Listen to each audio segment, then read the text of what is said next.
So we are going to talk about the health belief model and some of the different components in the model and basically what it does. So the health belief model, I like to think of this as it's our beliefs and values about health. So health beliefs and values about health. And it's basically we're trying to figure out, why do people fail, if you will, or why do they not make changes to better their health? Or where it also is used to kind of predict, will they make the change?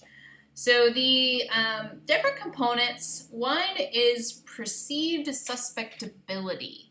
And the perceived suspectability is basically looking at, are they likely to experience adverse side effects? So how susceptible are they to adverse side effects? The next one is the impact or the seriousness of it. So how serious is it, and what kind of impact is that going to have on their life? Next one is the advantages and benefits. So if they know it's serious, what kind of advantages or benefits will they get by making the change? And then you also have another component is barriers. So what are some things that are keeping them from changing? This is like negative beliefs about something or something that's impeding them from making a change. And then self-efficacy is the confidence that they can change. So they believe that they can do it. Let's walk through an example of a health belief model.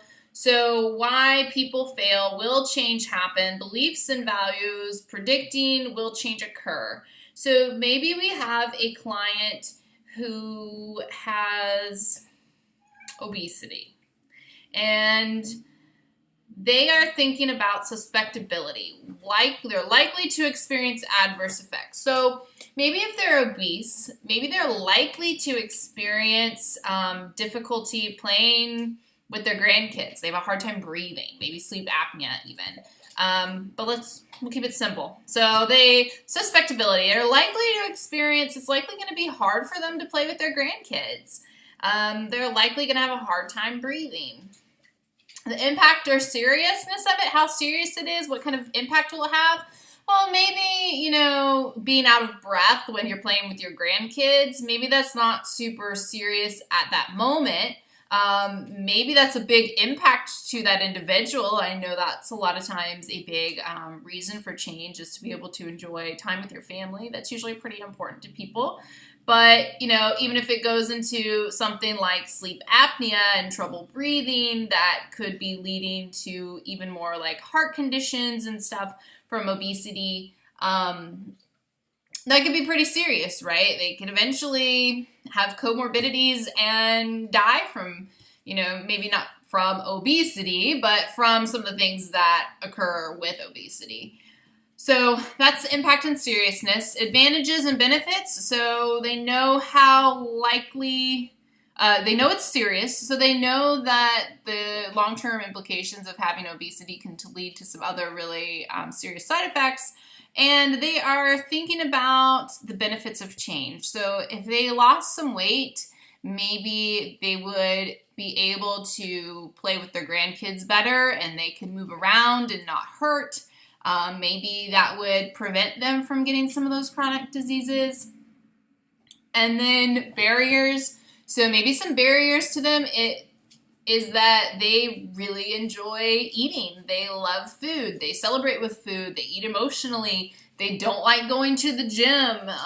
So usually barriers are more like negative beliefs. I don't want to give up my cake. I don't like going to the gym. And self-efficacy, I can do this. So maybe they don't like going to the gym, but they're going to tell themselves, I can go to the gym, or I can make a small change and go for a walk in the mornings. So just something simple, believing that they can change. So big picture here is health belief model is the beliefs and values about health, and it's helping us predict, will change occur? So as a clinician, it's going to kind of give us an idea of where they're at and how we can use some of those motivational interviewing strategies to get them to make a change.